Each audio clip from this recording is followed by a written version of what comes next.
महिन्यामध्ये झालेल्या जोरदार वादळी वाऱ्याच्या पावसात पिंपळगाव बसवंत शहरातील जिल्हा परिषद शाळा क्रमांक 1 चे मोठ्या प्रमाणावर नुकसान झाले। जोरदार वादळी वाऱ्यानं पत्रे उडून गेले। शाळा सुरू नसल्यानं सुदैवानं कोणतीही जीवित हानी झाली नाही। मात्र या शाळेचे पत्रे उडून गेल्यानं विद्यार्थ्यांना पावसाचा मोठा त्रास सहन करावा लागला।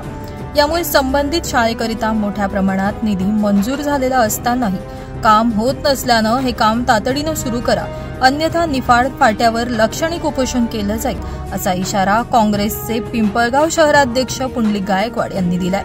या संदर्भात मंगळवारी पुंडलिक गायकवाड यांनी निफाड फाटा या ठिकाणी उपोषणाचं बॅनर झळकावून संबंधित शाळेचं काम त्वरित सुरू करा अशी मागणी केली।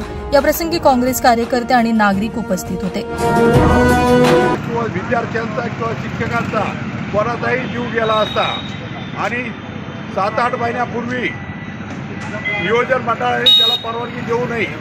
1,80,00,000 रुपये मंजूर असूनही शाळेचं बांधकाम अजून चालू झालेलं नाही। 1 वर्ष निघून चाललं, वरती पाऊस चालू आहे, मुलं भिजत शिकू राहिले आणि त्या शाळेचं काम ताबडतोब झालं पाहिजे अशी आमची पिंपळगावच्या सर्व नागरिकांची काँग्रेस कमिटीची जाहीर विनंती आहे।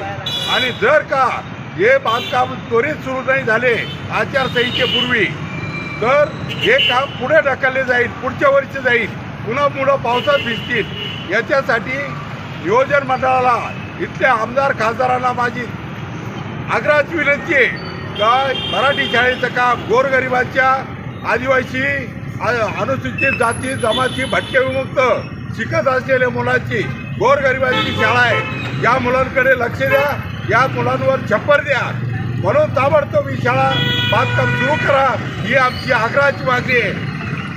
धन्यवाद। आपण उपोषण मागे घेतला,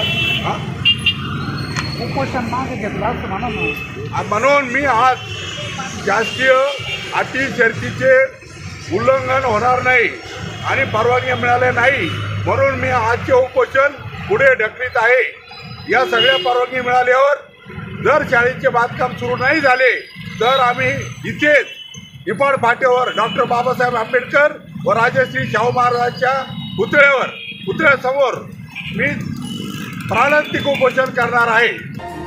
बसवंत NS3 डिजिटल, पिंपळगाव।